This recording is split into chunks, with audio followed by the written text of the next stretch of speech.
El Señor esté con ustedes. y con su espíritu. Proclamación de la buena nueva de nuestro Señor Jesucristo, según San Marcos. Gloria a ti, Señor. Un día, al atardecer, Jesús dijo a sus discípulos: vamos a la otra orilla del lago. Entonces los discípulos despidieron a la gente y condujeron a Jesús en la misma barca en que estaba. Iban además otras barcas. De pronto se desató un fuerte viento y las olas se estrellaban contra la barca y le iban llenando de agua. Jesús dormía en la popa, reclinado sobre un cojín. Lo despertaron y le dijeron: Maestro, ¿no te importa que nos hundamos? Él se despertó, reprendió al viento y dijo al mar: cállate, enmudece. Entonces el viento cesó y sobrevino una gran calma. Jesús les dijo: ¿por qué tenían tanto miedo? ¿Aún no tienen fe? Todos se quedaron espantados y se decían unos a otros: ¿quién es este, a quien hasta el viento y el mar obedecen? Palabra del Señor. Gloria a ti, Señor Jesús. Por la lectura del Santo Evangelio sean perdonados nuestros pecados. Amén. A ver, brevemente. No sé si les haya pasado, a lo mejor sí, pero hay una tendencia en el ser humano a fijarse en lo mal que están los demás y no darse cuenta del mal en el que están. Esto, pues a lo mejor lo vemos en los demás, ¿no? Es que esta persona está criticando a él, pero no se da cuenta de lo mal que está él. Y esto lo hacemos en todos los ámbitos, se da en la familia, se da en los amigos, se da en el trabajo, hasta en la vida consagrada, entre sacerdotes. Y esto desgraciadamente, pues a veces cuesta trabajo salir de ese círculo de juicio, de ese círculo de este está mal, este está mal. Y vemos con gran claridad el mal o el error de los demás. Y no nos damos cuenta, o no es, a veces no sé si sea consciente o inconsciente, pero no nos damos cuenta que a veces podemos estar nosotros peor en una situación, pero nos causa indignación, nos causa coraje, nos causa así un celo y hasta queremos hacer algo por esas personas para que entiendan que están mal, cuando a veces nuestro error, nuestro pecado es muchísimo más grande, que es precisamente la enseñanza que hoy nos presenta la palabra de Dios. Desde el viernes meditábamos, desde el jueves, meditamos esta acción del rey David con esta mujer llamada Betsabé, la esposa de Urías, cómo se queda con ella, mata a Urías para poderse quedar con ella. Y cómo pues Natán, en el texto de ahora, le llama la atención, le plantea primero de una manera así como que, ¿qué piensa, Señor? Mira, pasó esto. No, hombre, este desgraciado tiene que morir. ¿Cómo? Y entonces viene esa denuncia, una denuncia que a veces es necesario saberla hacer. Fíjense, aquí el profeta pues, se estaba enfrentando al rey, ¿sí? Y de una manera astuta, de una manera inteligente, le cuenta una historia para hacerle ver el error en el que está. A veces necesitamos, cuando queremos corregir, pues tener esa sutileza, claro, la firmeza de lo correcto, de lo que se tiene que hacer y de lo que está bien, pero también la caridad y también la inteligencia para poder hacerle ver al otro que a lo mejor está mal. Y como Natán pues toma esta acción, ¿no? Cuenta la historia del señor que tiene muchos animales y el que tiene nada más una ovejita y mata a la ovejita para poderle dar de comer a su amigo, a sus convidados. Y pues David se molesta, ¿no? Y dice, bueno, es que eso eres tú. Qué difícil es ver cuando nosotros estamos mal.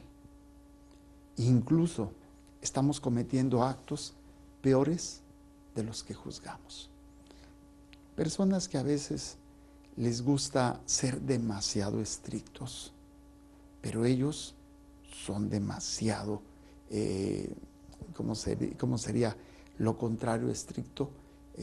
Laxo, complaciente y nada riguroso, se permite muchas cosas, pero eso sí, no, que otros no lo hagan porque eso ya es una falta grave. Y así cada uno de nosotros podemos ver hasta dónde, desgraciadamente, lo que nosotros vemos así, y somos duros para juzgar, somos duros para criticar, somos duros para condenar, y con todo el peso, ¿no? Con todo el rigor, con todo el coraje. Probablemente por ahí escondido tengamos nosotros una acción peor, pero no nos damos cuenta. ¿Cómo saber, cómo detectar esto?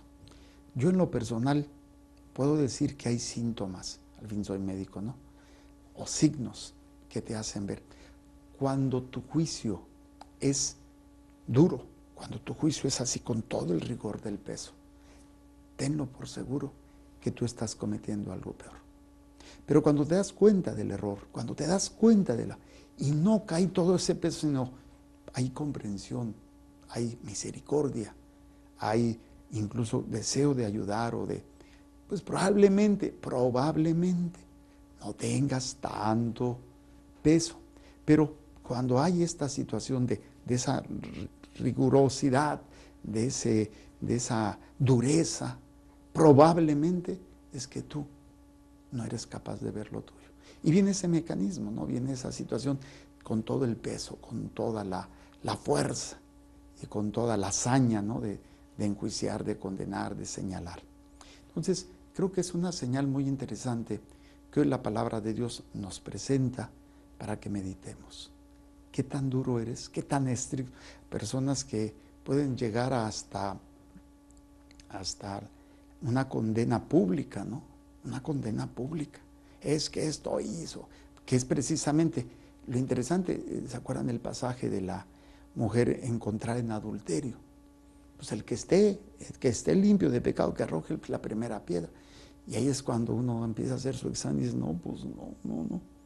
Cuando uno se reconoce miserable, cuando uno aprende a ver sus miserias, aprende a ser misericordioso, no justificación. Ay, si no, pobrecito, y dejarlo hacer. No tampoco en ese extremo, pero siempre, y más ahora que estamos en el año de la misericordia, siempre es bueno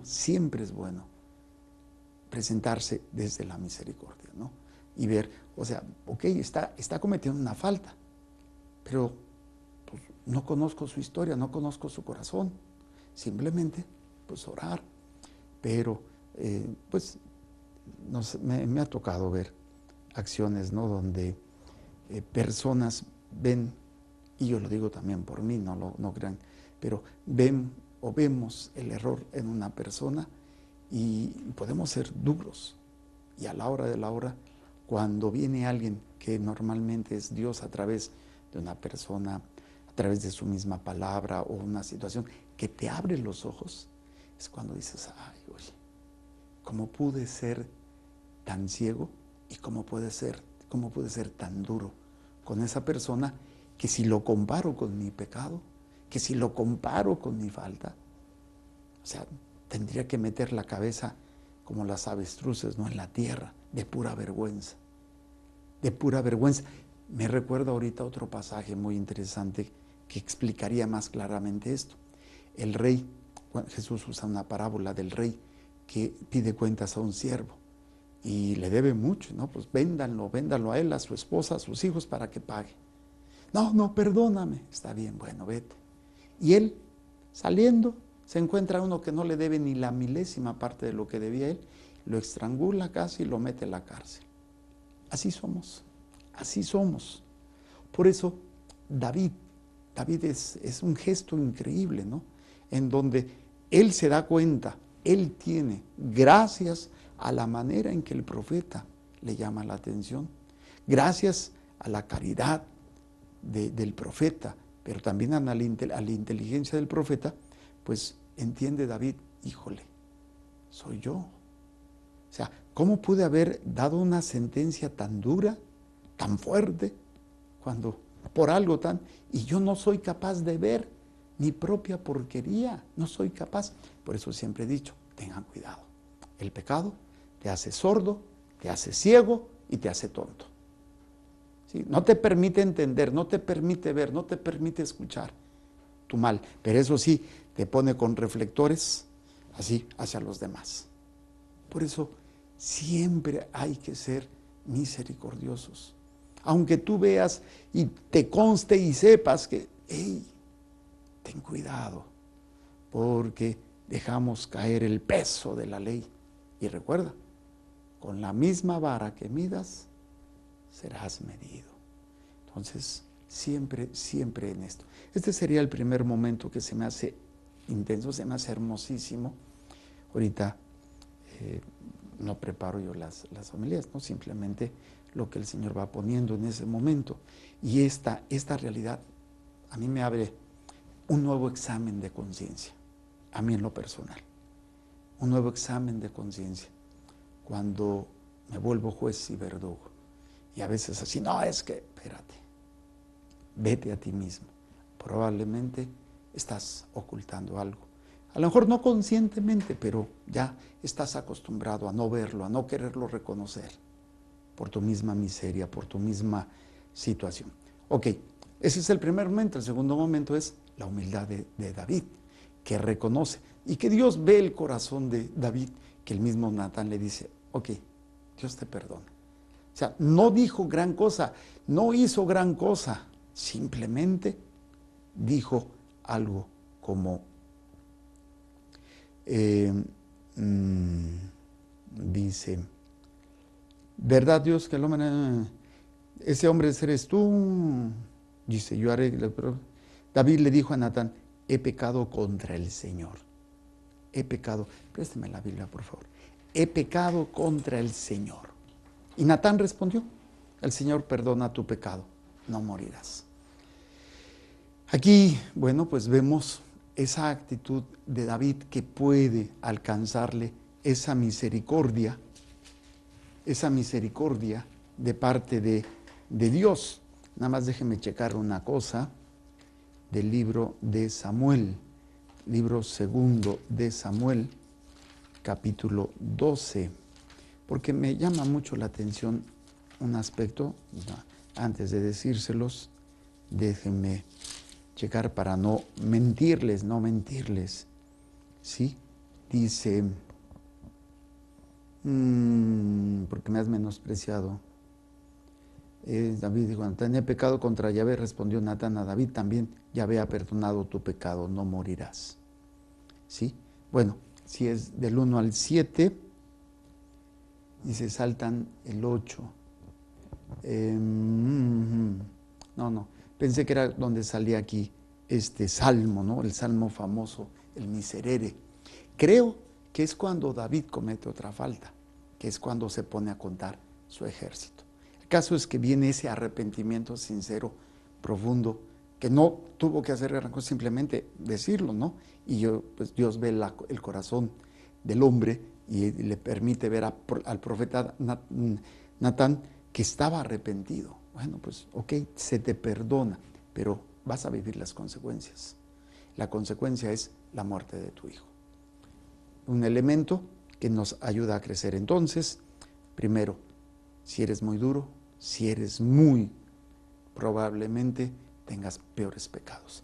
Segundo, si te arrepientes sinceramente, hay la oportunidad, hay la bendición de Dios para poder corregir, porque Dios es misericordia. Pero necesitamos a veces de la caridad para hacernos ver. A veces cuando se nos echa en cara algo y es así como en tono y en forma acusante y inquisitoria, lo primero que hacemos es defendernos y negarlo. Entonces, si tú lo vas a hacer en caridad, siempre hazlo, con pidiéndole a Dios esa sabiduría para poder corregir a tu hermano desde la caridad, desde el amor y con la sabiduría para que él mismo, a plantearle así como que esa historia, ¿no? Donde él se da cuenta de lo mal. Ahora bien, todo pecado trae tormenta, todo pecado trae destrucción, que es precisamente el Evangelio.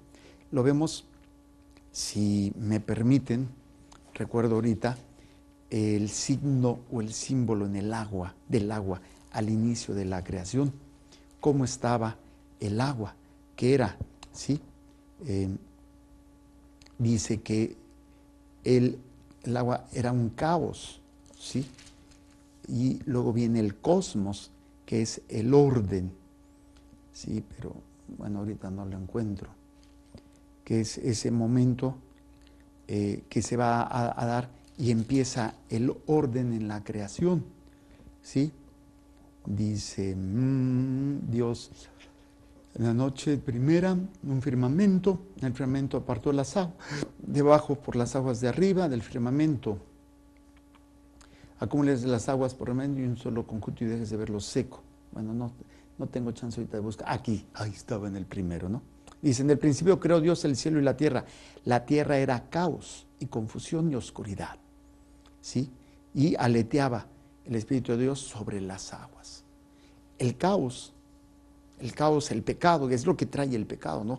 Toda la descomposición de la obra de Dios, que de alguna manera representada en la experiencia de los discípulos que van en la barca con esa tormenta.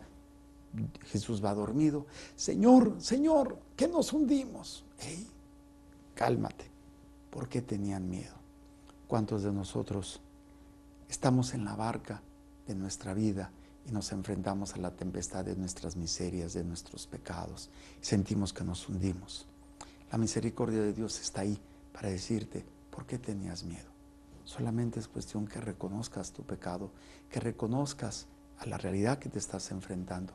Y el Señor dice, no tengan miedo, ¿sí? Y viene a callar, enmudecer ese caos, ese ruido, esa tormenta.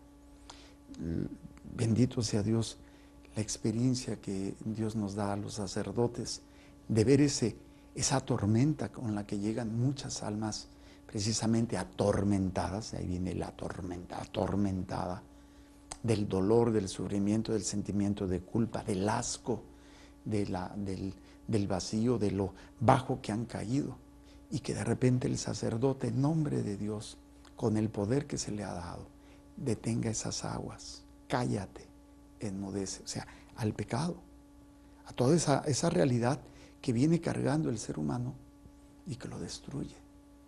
Y que el sacerdote, en el nombre de Jesús, con el poder que se le da, el alter Christus, ¿sí?, tiene el poder para calmar esas aguas y brindar la paz en el alma, en la mente, en el corazón y en el cuerpo y en la vida de estas personas. Y el Señor nos dice, ¿por qué tenías tanto miedo? ¿Aún no tienen fe? Qué hermoso es descubrir la misericordia de Dios. Qué hermoso es ver cómo de la realidad del pecado se puede sacar una enseñanza, se puede sacar una gran bendición para todos nosotros.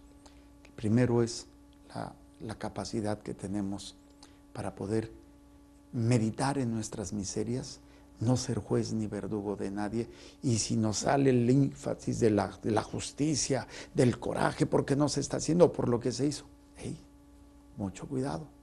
Hay que checar que no tengas tú cosas peores, que probablemente sí, y si no, de todas maneras, la misericordia y el perdón, y sobre todo tratar de ayudar a que la otra persona encuentre ese arrepentimiento, para que después venga pues el sacramento que se enfrenta al pecado, el arrepentimiento, pero ya está ahí el pecado, y el sacerdote nos conceda la paz de esa tormenta.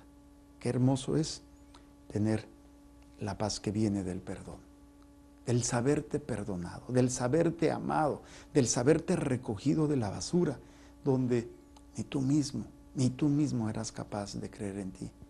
Y otro Dios te levanta y te dice, ¿por qué tenías miedo? ¿Que no tienes fe? ¿Que no crees que mi amor por ti es más grande que todos tus pecados? Por eso morí por ti. Por eso entregué todo por ti. Dime si no vale la pena experimentar el amor de Dios, vivirlo, compartirlo.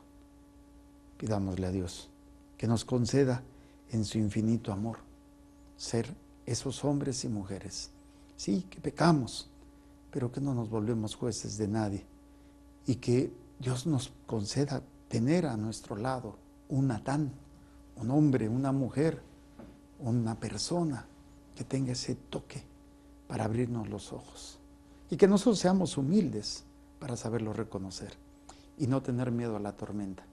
El Señor va contigo, aparentemente está dormido, pero tú despiértalo y vas a ver la paz que va a traer, la tranquilidad en medio de la tormenta para decirte no tengas miedo. Y ordenar todos esos sentimientos, todos ese sentido de culpa y a veces que nosotros no somos capaces de perdonarnos, decir cállate, enmudece. Y todos se quedan así como wow. Pues esa es la labor del sacramento de la confesión. Presento a Dios las intenciones que hay en el corazón de cada uno de ustedes.